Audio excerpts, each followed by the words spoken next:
All right, we're gonna start up here on the tongue of your A-27BH. You're gonna notice that it does have a hitch. This is the customer's hitch that they brought to drop off to have installed before they come and pick the unit up. You've got your tongue jack back here. It's got two buttons here. It's got a button to turn on the tongue light on and off for easy disconnect and easy hookup in the night. And then you've got your jack button here. Down is gonna lower the front of the unit down. Up is gonna raise the front of the unit up. Below that, you've got your 7-way, which this connects to your vehicle to provide you with all your lights, your running, your brake, your turn signals, and all that good stuff. You've got your emergency breakaway cable, which will secure where the tow chains connect, and if for whatever reason this comes unhooked from your truck, this will pull out from this little box here, and that will lock your brakes up and keep this thing from rolling back down the highways, and preferably into other cars. You also have your two tow chains here, which provide a more secure connection to the truck other than just the hitch. Behind that, you've got your two 20-pound propane cylinders. They are fed into the unit with an even flow regulator. This black arrow here, this is for your convenience to let you know which tank you're drawing from. And whenever you open your tank to whatever this is pointing towards, this will go from red to green to let you know that there is gas flow going from the tanks to the unit. When it empties, you can flip this arrow over to the other tank. You can open up the tank, take the empty one off to go get it filled or replaced if necessary. Behind that, you have your 12-volt Marine RV battery. Underneath this battery box provides the battery protection, not only the battery, but also the terminals and the wires going to the battery from the unit. It provides them protection from the elements, bugs, all that good stuff that could cause corrosion and stuff like that.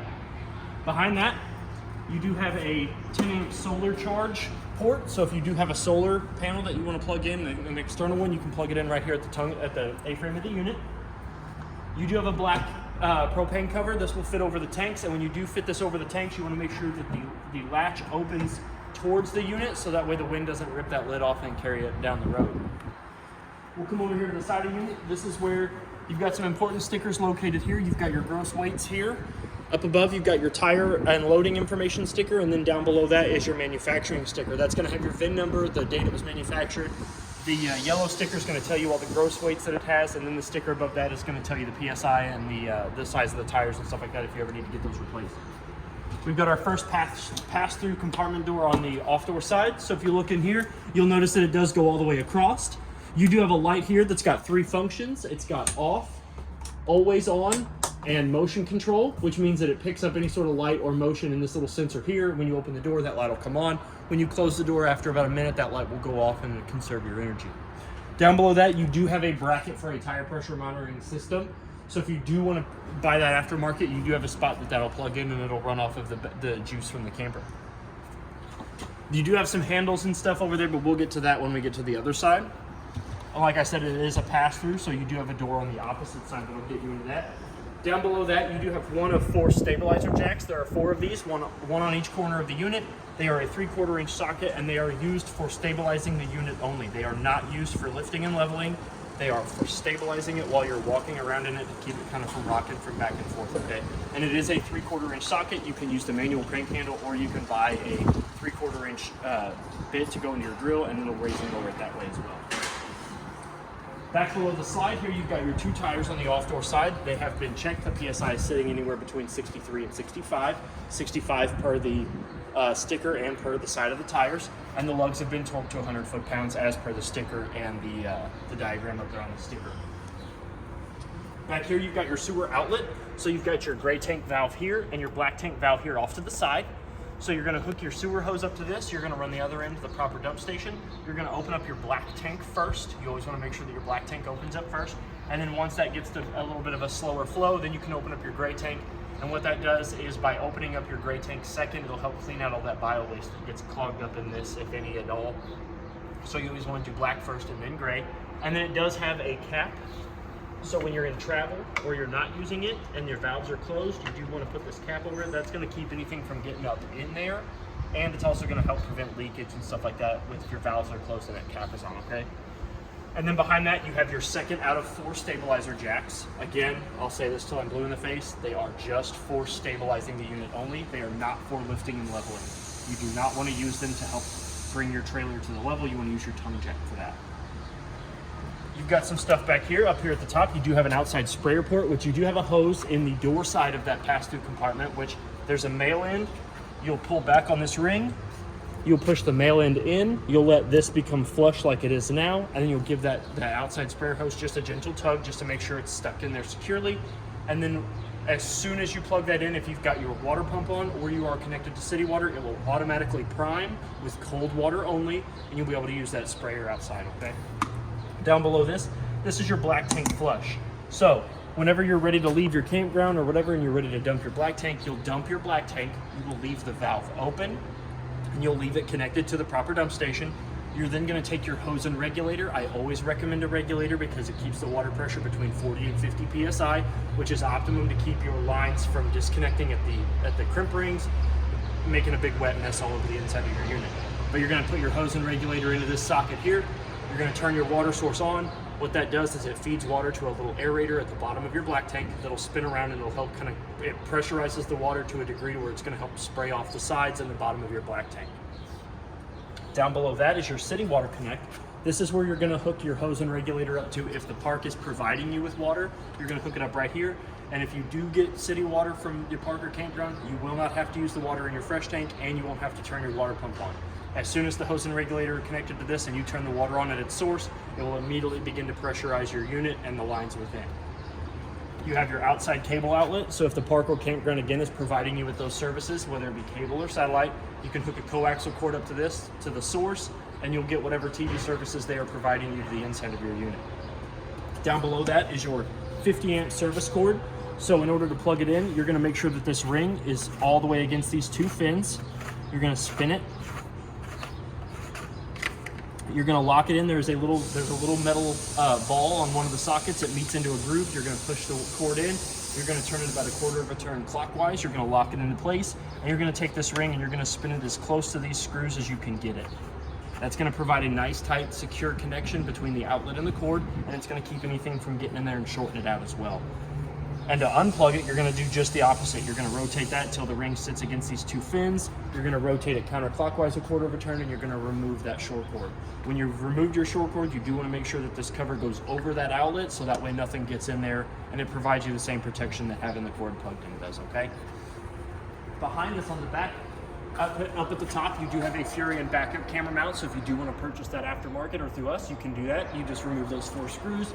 You'll pull the wire out of the hole.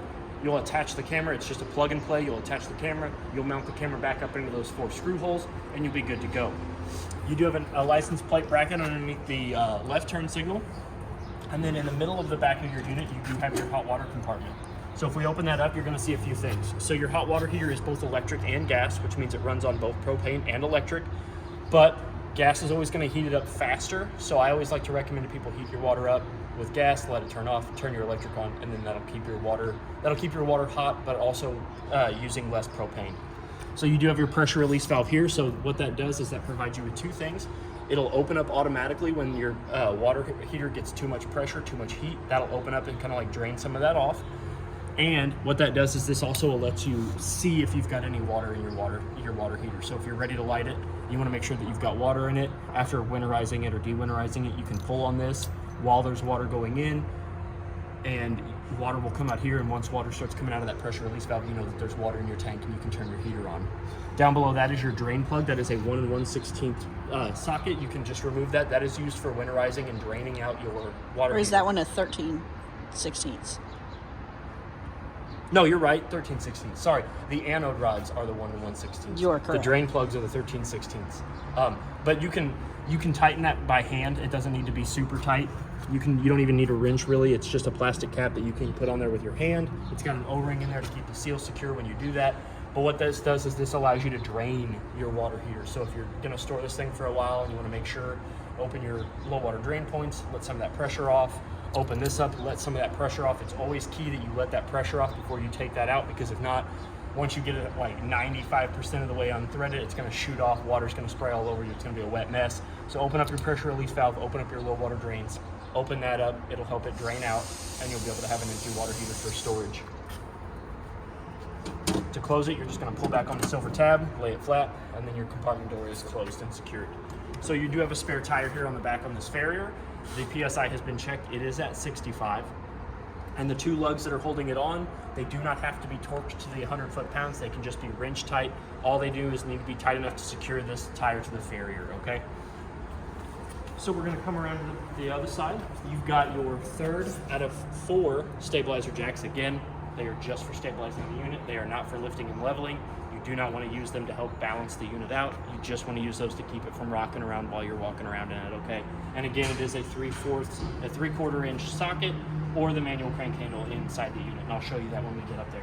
So you do have 2 entry doors. So this entry door here is going to be the entry door to go into the bathroom. So this will give you direct access to the bathroom. So if you're outside having a good day, somebody's got to use the restroom, they can go straight into the bathroom from this, and they don't have to track mud and stuff all the way through your unit.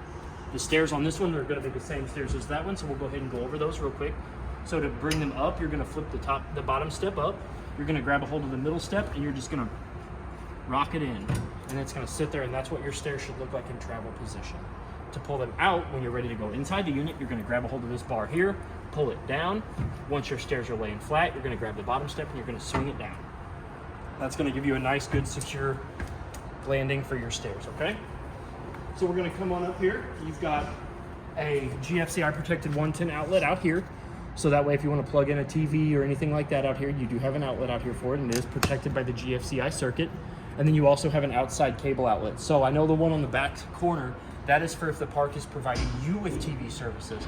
This one is going to, you can hook a coaxial up to this, to the back of your TV, and you will get on the outside of your unit whatever TV services you are getting on the inside of your unit. Whether that be cable, satellite, any of that good stuff. As long as there's a TV connected to it, getting some source of TV, you'll be able to get it out here as well. Your tires on this, they have been checked. They're sitting at between 63 and 65 PSI, and the lugs have been checked at 100 foot-pounds. You do have your furnace vent here, which you've got cold air going in the top in your intake, and then you've got your exhaust out here. So this does get hot enough to burn your hand, burn skin, and curl the hair on your arms when your furnace is running. So I always recommend to people, if you've got little ones, dogs, people outside playing around by your camper, if you've got the furnace on, tell them to avoid this because it will burn you. Another good investment for this is a mud dauber screen. It is 2 little domed vents that go over each one of these intakes and exhaust, and it keeps the mud daubers from getting in there and building nests and inviting their fans, their friends, their family, and having a big old family reunion on the back side of your furnace. Because it's a $20 part for 2 of these vents, or it's like $140 some odd dollars an hour. 155. 155 for us to dig them out. And I tell you what, I don't ever want to have to dig them out. It's a really good investment, and once you put those on there, they're on there for the life of the camper. You really don't ever have to take them off. And then this compartment here opens up, and it brings you to your outside refrigerator, which only works when the unit is plugged into the short cord. And you have a temperature dial here, one being the warmest and 6 being the coldest. And this one's 110 only? Yes, it You only have to works be when plugged it's in. plugged in. Yes, ma'am. And then here is your fresh tank port. So this is where you're going to stick that hose and regulator, and you're going to fill your fresh tank at. It doesn't screw anything. It doesn't screw in. It doesn't. Your hose just sits in there, and there's a tube that runs from that to your fresh tank, which fills your fresh tank for you. So you just set your hose and regulator in there, turn the water on at its source, fill up your fresh tank. So before we get into the main entryway, we're going to go and we're going to talk about your 4th and final stabilizer jack. Again, they're only for stabilizing the unit. Do not use them to try to level your unit out. Use your tongue jack for that, stuff like that. It's a 3/4 inch socket. You can use the manual crank handle, or you can buy a power drill and attach that little 3/4 inch bit to it, and you can raise and lower it that way. So you've got some parts here. These are for your hitch, the customer's hitch that they provided. This is that outside sprayer hose I was telling you about. This is the part that's going to fit into that sprayer port disconnect on the backside of your unit. And then, like I said, once you plug this in and you've got your water source on, this will immediately prime and you'll be able to spray out of this end, okay? You've got your manual tongue jack crank. So there is a silicone stopper at the top of your tongue jack. You'll remove that. This will fit down in there, and you'll be able to raise and lower your tongue jack if for whatever reason the motor in that does not want to work. And then the big long guy right there, that is your manual crank for your stabilizer jacks. That's that 3/4 inch socket for your stabilizer jacks. And then this guy here, this is for your slide.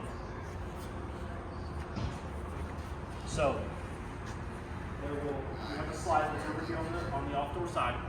This will fit up underneath the radius metal to a rod that fits with the T-shape.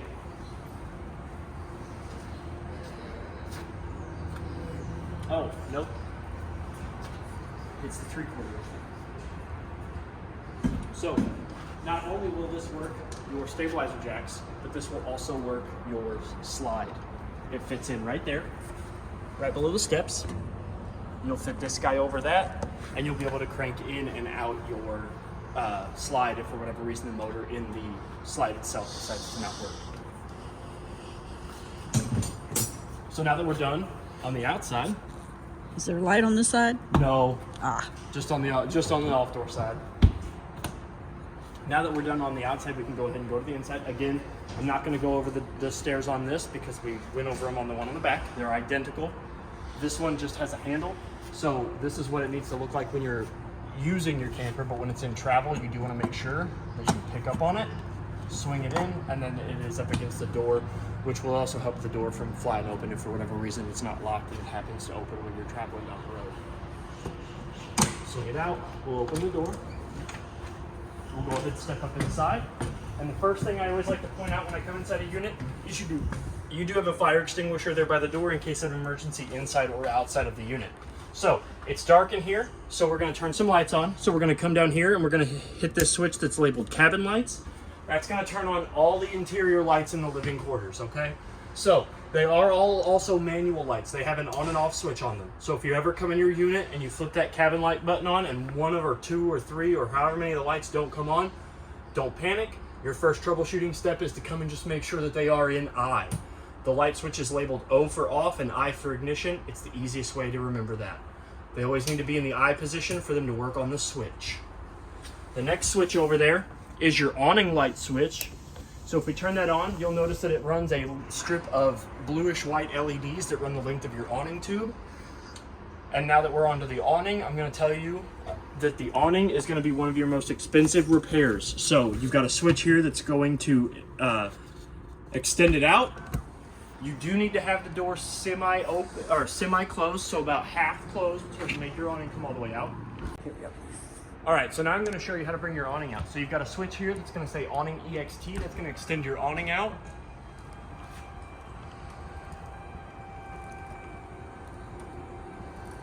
And like I said, the awning is one of the most expensive repairs on your unit. So if you've got your awning out and you're enjoying a nice day out in the sun, out in the rain, whatever, and you're going to step away from your unit, I always recommend that you bring your awning all the way back in. So now that we've got our awning out, you're going to notice that there's a skirt that hangs down. So you want this skirt to be up in the most upright position compared to the tube. So you want it coming down directly below where the tube comes out of the top of the, or where the awning comes out of the top of the tube, okay? That's going to provide your roof canvas of your awning with the proper amount of slack, and it's going to provide this to do the best job it can. So Giving you shade. Giving you shade. I'll go over here because the other one's behind the door. So you have two pivot arms here on the bottom of the lateral arms for your awning. What these are these allow you to change the pitch. So if I open this up and I get it all the way unscrewed and I push up, right now the awning is even. So if I pull down on it, you're going to notice that it's going to create a steeper pitch. I think the other one's all the way down too. Yes, it is. So if you notice, if I lift this one up and I tighten this nut back up, you're going to notice that the awning is at a slighter pitch towards the back. So you can actually do that. That is a purposeful design. What that does is it provides you with more shade towards the back, or if it's raining, the water will collect and then run down the back of your awning. You can do it, you can lower the back, you can lower the front, and you can lower them both at the same time to create a steeper pitch so that way water can come off the front or provide you with more shade for the front of your awning, okay? But when you're done with that, you do want to make sure that they are both in the same position. They don't have to be all the way closed, they don't have to be all the way open, but both arms do need to be in the same position for them to operate, for them to close properly. And your awning will operate best if they're in the all the way up position. Yes. Good.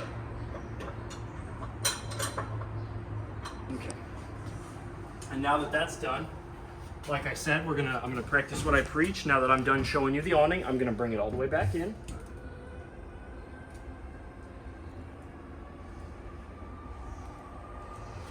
and it takes like 30 seconds for it to come all the way back in. So once like I said, if you're gonna step away from your unit, if you're gonna go, you know, enjoy a nice day at the beach, or you're gonna go on a hike, or you're gonna go out, you know, joyriding and whatever, you know, always just bring your awning back in. It's a really nice feature to have, and it's a really expensive repair once you have to do that. So now that we're done with our awning, the other switch down here on the bottom, this is your slide switch. So what that does is it pushes out the slide and it brings in the slide of your unit, and the slide is what has your dinette slash your lounge on it. Okay. Now that we're done with that, we can go over the top buttons here. You've got your water pump button, which if we press that, it's going to light up and it's going to attempt to prime. The light shows you that it is on. Then you've got your water heater on LP gas. So if we turn that on, it's going to start drawing gas from the tank to try to attempt to light your water heater. You're going to hear it click a couple times, and then it's going to make a very scientific whoosh sound, which is your pilot light igniting, and then your hot water heater will be on. And then once you've gotten it good and hot, you can turn this off, flip on your electric, your water heater and electric. And what that is, it's a heating element underneath the bottom of your tank, and that will also slowly provide you with heat for your hot water heater. So I like to tell people, if they want to preserve LP, turn it on, let it get nice, good and hot, turn that off, turn that on, and then that will heat up and keep your water good and warm if you're boondocking it or whatever, and you don't want to waste a whole bunch of gas. Or you can just light it on electric and just let it sit and let it heat up your hot water heater. It doesn't really matter. I always like to recommend people to preserve their LP, just because it's not commonly, you know, you're not going to find an LP station to refill your tanks all the time. So, but make sure before you light it on electric that you have water in the water. Yes, well, both. You really want to make sure that there's water in the heater for both. I mean, electric more so, but for both, because if not, the heat expands your tank and it could rupture, it could blow, it could cause all kinds of problems. You do have 6 buttons here on the side, and we're going to go over those next. Your battery button here is going to give you an accurate reading of the battery as long as the unit is not plugged in. As long as the unit is plugged in, it's going to read all the way full. You've got your fresh tank, which is going to give you a reading for your fresh tank. So your battery goes off of this side here, and then your tanks all go off from the left side. So they're going to start off at empty. They're going to go to 1/3, 2/3 full. Black tank 1 is going to be your toilet, so it goes off of empty, 1/3, 2/3 full. Gray is going to be your kitchen sink, your shower, and your bathroom sink. It's also going to read off of 1/3, 2/3 full. And then as for black 2 and aux, these aren't used because your unit only has a black tank and a gray tank. So you don't have to use those black 2 and aux buttons. So if you click that, you're filling your black tank and you're like, oh, it's empty. No, it's always going to be black tank 1 and gray. Okay? Now that we're done with that, down here below is your second out of 3 major important safety features, your LP/carbon monoxide detector. So what that does is it's a device that picks up any loose propane or any loose carbon monoxide inside your unit. They say test them every 90 days. I always tell people, hey, check them every time you're going to use your camper. Every weekend. You're bringing groceries, you're packing up, you're putting stuff in here. Hit that button, let it beep a couple times, let it go back to that solid green light, and you're good. You're done. It's over. It's not a big deal. Just test them every 90 days. Or test them every time you're going to go into your unit. Same with your smoke detector, which is just like the smoke detectors in your home. It's got a test and mute button in the center of it. Test it every time you're going to use your unit. Take a glance at your fire extinguisher and make sure it's still good every time you're going to use your unit. It could save your life. Okay? So now that we're done with that, we're going to work our way around all the way. We're going to end up back here at the entertainment center. So you do have a nice big stainless steel basin sink. What do they call this? An apron sink, I think? Yes. Apron sink. So you've got hot on the left, cold on the right. To draw water, you're going to pull back on the nose of the unit, and then you're going to push it back to stop the water flow. The neck does swivel, so you can move it out of your way, and if you need to spray your vegetables or whatever else you're trying to do, you can bring it down here, and this is adjustable just like the ones in your home. There's a weight underneath there on the hose. You can shorten that, make it longer. You can make it to where this doesn't come out at all that good stuff. You've got a stopper here. Just sits in the sink, just like the stoppers at your house. Your window here has the same sort of mini blinds that are standard, just the vinyl blinds. Does have a pivot rod over there so you can adjust the pitch of your blinds, and it opens by pulling out in the center, pushing towards the door. The screen will also do that too, so if you're going to holler at your kids, you can open up the screen, lean out, holler at them, tell them to get inside. You do have a light up underneath. which is manual only. There is no switch for it, so you do have to turn it on by hand, as well as a 110 outlet there, so you can plug in any sort of appliances while you're cooking, you know, margarita machine, blender, food processor, any of that good stuff. You have above head storage for your pots and pans, for snacks. You have a Greystone glass spin top microwave, just like the microwave in your home. It's got all the same features and functions. Your Greystone range and vent, so you've got a fan and a light, so you can cook in the dark. Speaking of cooking, you've got your stove here, which in order to use your stove, you do want to lift up on the glass. So the glass does get hot, but does not get hot enough to cook on, and it will shatter if it gets too hot. So you lift it up, creating a backsplash. Then you're going to take your knobs here, you're going to push in, you're going to turn to light, and then you're going to spin this knob here.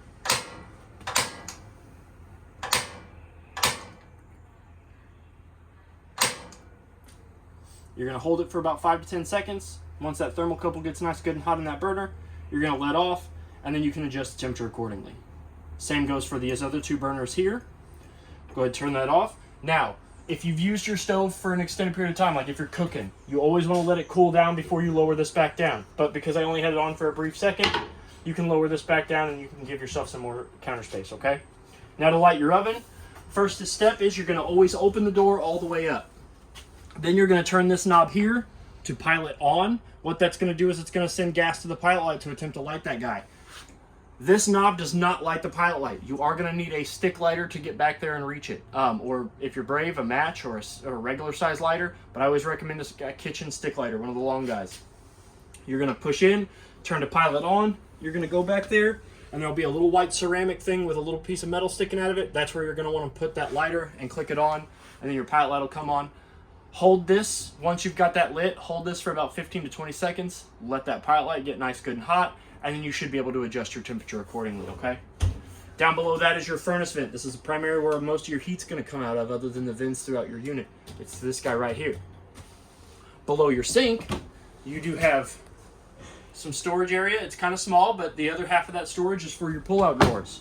So here on the side of it, you do have 3 pull-out drawers. You've got one here. This is going to have all of your manuals in it, like your microwave manual, your smoke detector manuals, your furnace manual, your water heater manual, all that good stuff. The one down below that, this is where I've put all of the customers' information for their TVs and whatnot. So the customers that are getting this, they did get TVs, so that's where they're going to put, that's where I have all of their legs, their remotes, and stuff like that. This bottom drawer here is just a deeper bottom drawer for more storage. We're going to come over here to the refrigerator next. So you do have an ever-chilled. It does both have a freezer and a fridge. So we're going to open the freezer up. It does have a temperature knob there in the back. Cold is the low temperature, colder is the higher temperature. It's got plenty of room for ice cream, frozen foods, all that good stuff. Refrigerator opens up the same way. It's got a temperature control up there. You hit that blue ringed set button in order to adjust the temperature, 1 being the lowest, 5 being the coldest. And then if you hold that for 10 seconds, it will turn your refrigerator off. So if you're going to store your unit for the winter, I always recommend you turn that off, because this will constantly run and it will always draw juice from your battery. So turn it off, and then if you want to even be more safe, pull the fuse out of the fuse panel. You do have a travel lock on your freezer fridge, so you're going to swing that bar in front, and that's going to keep those doors from opening up while you're traveling down the road and spilling out all your goodies down the highway. Below that, speaking of fuse panels, this is where your fuse panel / breaker box is. So you're going to touch this top button here. It's going to open it up. So you've got your fuse, you've got your breakers here. They're all labeled. The one that you're going to use probably the most is this GFI one here, this 15 amp breaker. So what this is that controls all the GFCI outlets. GFCI, for those of you that don't know, those are going to be around where water is or outside. And what those do is those are on a separate breaker, so that way if they do get tripped, they don't shut off the entire electric in your unit.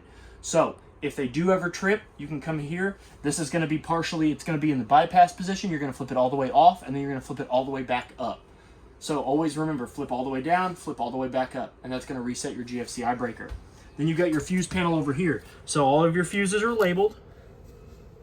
And if you ever want to try to pull your refrigerator fuse, if you're going to store it for the winter, it's always going to be this 20 amp fuse right here. It's the only one that's a different color. So you can just pull that guy out, set it in one of the drawers if you're going to store this thing for the winter, and then when you're ready to use it again, pop that fuse back in there, and then your refrigerator should pop right back on. Okay?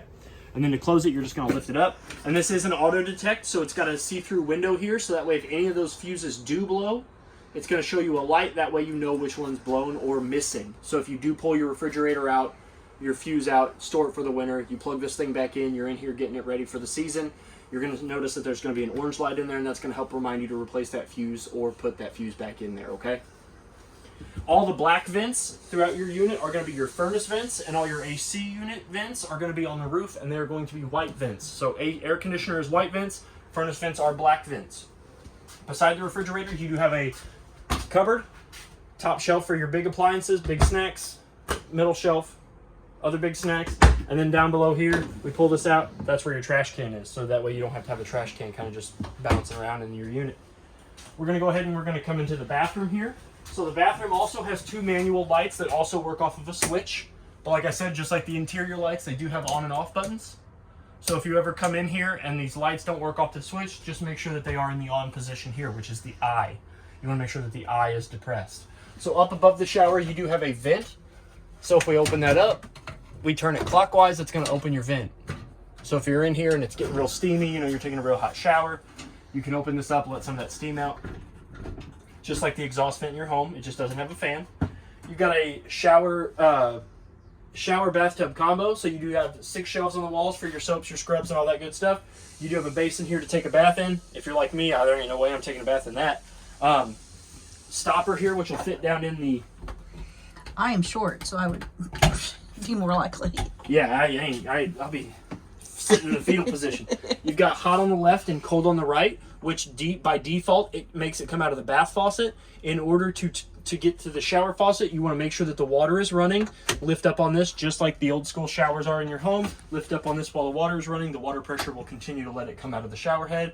And if for whatever reason you want to get out of the shower to let somebody else come in, you can turn that hot water, you can turn off the water flow from the shower head with this knob here, so that way you don't have to turn your hot water off and have it reheated and all that good stuff.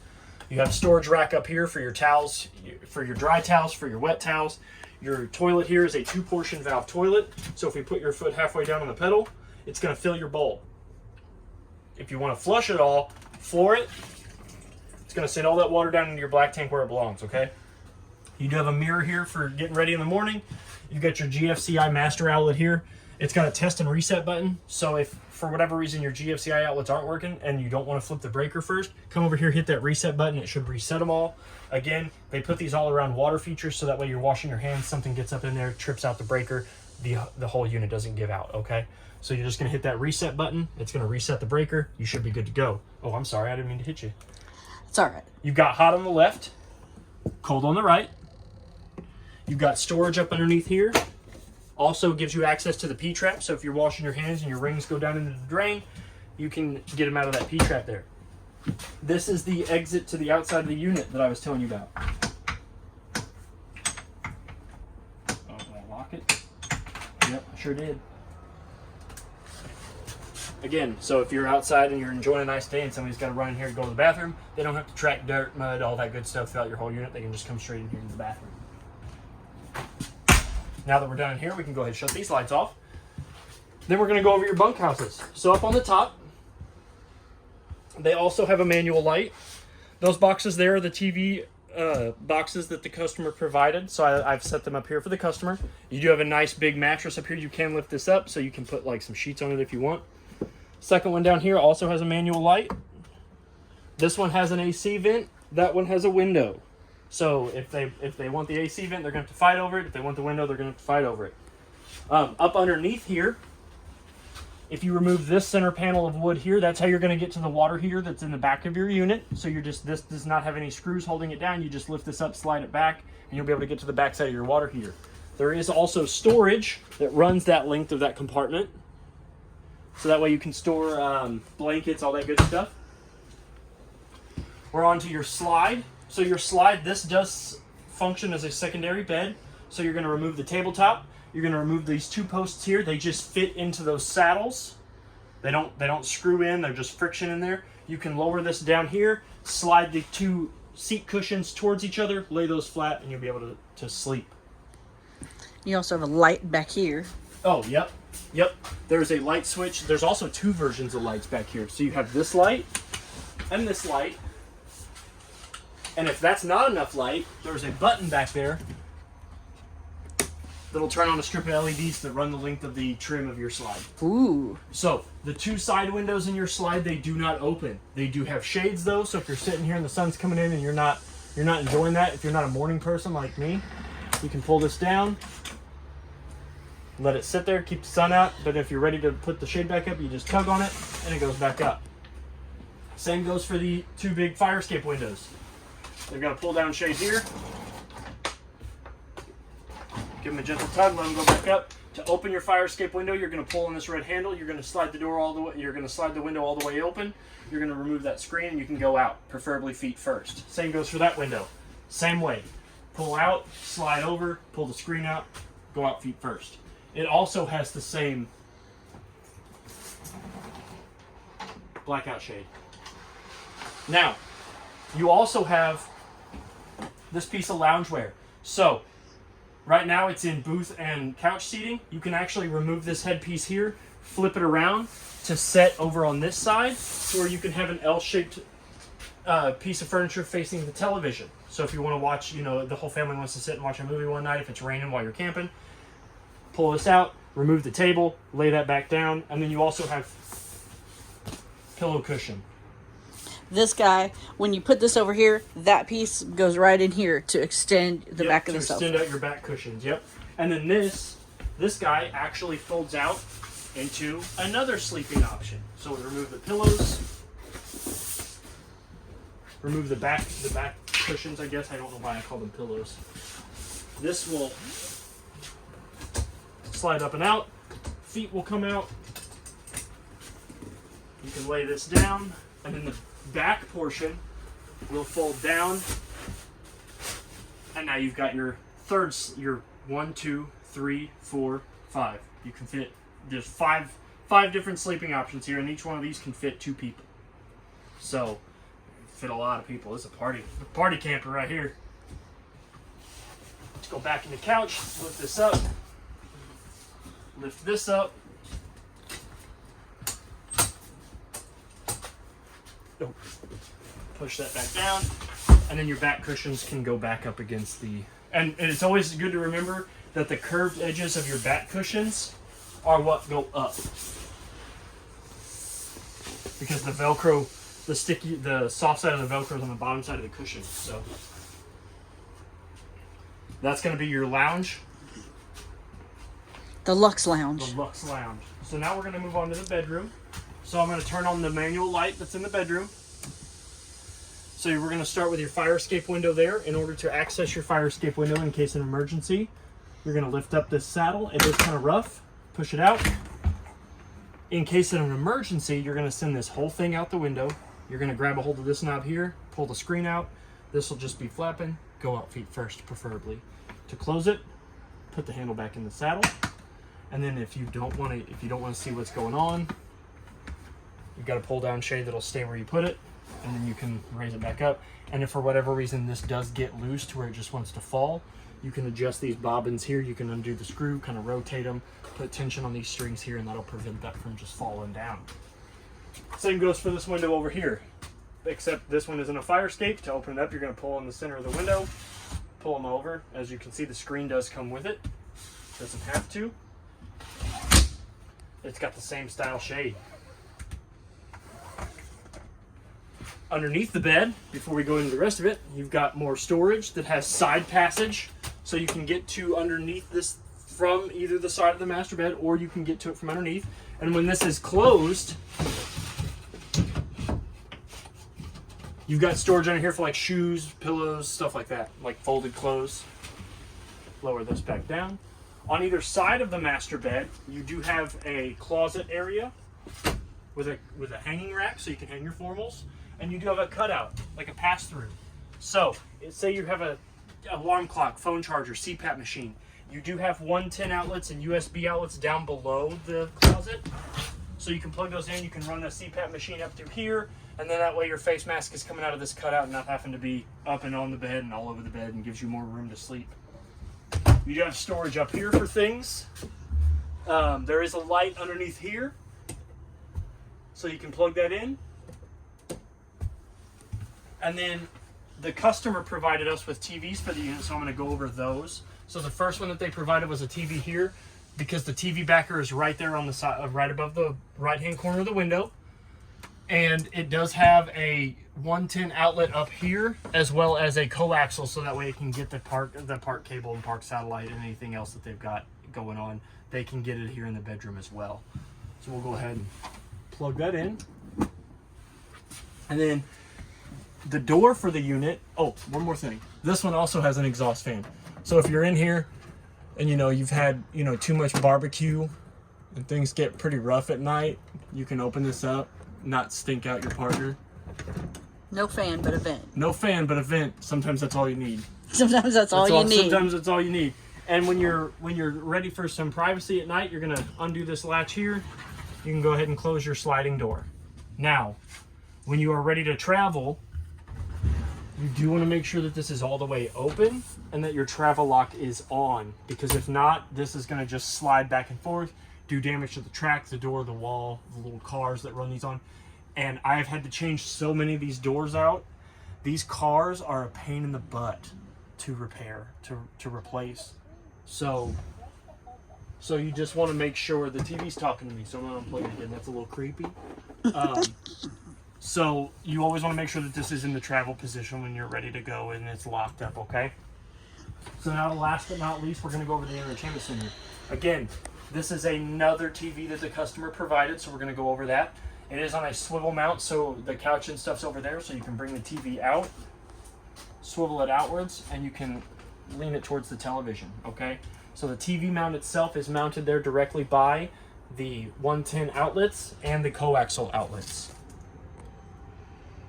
Now, this unit does not have an antenna, so you will not be able to get antenna channels off the bat, but it does have the ability to be plugged into park cable and park satellite. So you can plug into those right there. This is going to be park cable and park satellite. Cable's always at the top, satellite's always at the bottom, okay? Next thing is your thermostat. That's your max air thermostat. So we're going to touch the mouth on the smile buttons. We're going to cycle through the modes. So this bottom button here is your mode. So you've got off, you've got fan low, fan high, cool low auto, cool high auto, and heat. So heat is your furnace, cool is your air conditioner, and fan is just the fan blowing air in and out, okay? But it's very important to know that you never want to run your air conditioner on low or auto low. It always needs to be on high or low high, and that'll conserve the life of your air conditioner. Because what low does is it brings in the same amount of air that high does, but it doesn't output the same amount of air, and you run the risk of your compressor burning up, okay? So you always want to run it on high, which will mean that the compressor will run all the time, or high auto, which will shut it off and on in intervals of time based on the temperature of your unit, okay? So high auto is the ideal setting. It'll turn it off and it'll turn it on, and it'll rotate and it'll cycle itself. So you always want to have it on high auto. Fan high and fan low, they are just fans. It's not producing heat or cool air. It's just sucking in air and blowing it in here. And then the down arrow is going to decrease the temperature. So if you want it to be colder or hotter, down is going to decrease, and then the up arrow is going to increase that said temperature, okay? So now that we're done with that, you do have a Bluetooth speaker. This is acting as the stereo for your unit. This will connect to, it has a aux cord spot in the back, it has a USB cord spot in the back, and it connects to Bluetooth. So what you're going to do is you're going to turn it on by holding the power button. The blue light's going to come on, and it's going to tell you that it's connecting. You're going to find that in the settings of your phone. You're going to connect to that. It's going to beep a couple times, and you should be able to listen to whatever music that's on your phone through that speaker, okay? You do have a cabinet storage down here for games, movies, TV, programs, all that good stuff. And then last but not least is your fireplace. So your fireplace does have a remote. It is in the owner's bag, and it's got the same 4 buttons that this one does. So you've got power on. This is going to be your lights to change the colors of your RGB lighting. This is your dim button, so if you don't want any light, you can go ahead and turn that off. And then this is going to be your thermostat button, so you can change the intervals of thermostats. It starts off as low as 44 and then goes as high as, I always forget how high these go. I think 99? Yeah, I think it goes some crazy 99. So you can have it up to 99, and then on is just going to be on, off is going to be no heat, and then 41 is the lowest. And then this is a good alternative if if it's chilly out like it is today and you don't want to turn your furnace on, you want to conserve your propane. This is going to be the way to go. Because this is electric. It does not use gas. It just uses electric. So as long as you're plugged into a source, run your fireplace. It does get warm too. So when I first started PDIing this unit, I just turned this on, and this managed to bring the temperature up to the 71 I had it set at in a matter of 20-30 minutes. So that it really, really nicely heats up this unit. Last thing I want to go over is your air conditioner. So you have 2 dump vents on the front and back side of your unit. So if these are open, air is going to mostly come out of these. You're going to get a little bit of flow out of your AC vents throughout the unit, but it's mostly going to come out of this. If you want more flow throughout your unit, you go ahead and close these up, and what that does is it pushes air through the ductwork and out of these guys, okay? The next thing I want to talk about is your filters. So the air filters in this thing, the cleaner they are, the better this thing will work. In order to remove them, you're going to apply some pressure to the vent, the cover here, and these just pull out. So you can just kind of grab a hold of a corner if you can. Sometimes it's easier to push in one side and grab the other. They slide out. They're just a air filter. You can run these under some water, clean them off, get all the dust and grime off, shake them off outside, let them get good and dry, fit them back up in here. You don't have to be so gentle with them. You can bend them just a little bit, and then you'll take your cover, and then I always start with the small side first, fit the small side in there, apply some gentle pressure, fit those tabs back up in there, and the cleaner these are, the better your AC will blow, okay? So I think that covers everything. If you have any questions, please feel free to reach out to me here. My name is Trey at Parkland RV. Happy camping and good luck. Thank you.